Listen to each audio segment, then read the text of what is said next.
السلام علیکم. زمودین بای څنګه له خیر د جی خی الله دې روغ لره.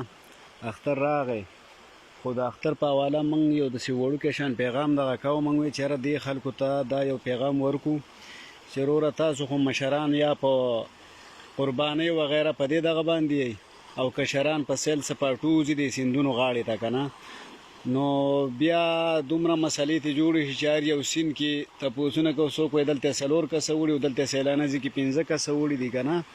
نو دې خلکو ته لږ مخکې نه دا پیغام ورکا چې وروره دا مشران دي په دې کشرانو لږ خیال وساتي، ولې چې داسې 2-3 کسه وسم لاپته دي، کومه چې د وړوکي اختر په 3 څلورمه ورځ باندې وړي دي هغه وسم لاپته دي.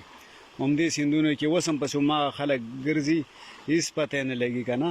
نو دا یو وړوکی غونډه کې پیغام دی خلکو ته اوس نه ورکړه چې هر یو مشر که خپل کشر باندې خفه کېږي نو هغه دې دا خیال وساتي چې دی د اوبو غاړې لا په چکرو باندې لاړ نه شي، د دې سیندونو غاړې لا.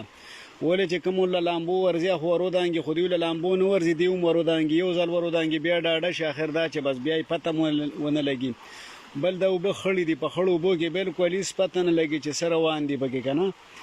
نو وروره د دې پیغام دی خلکو ته ټولو ته ورسوه چې هر یو سړی په خپلو بچو باندې خصوصي خیال وساتي. والسلام.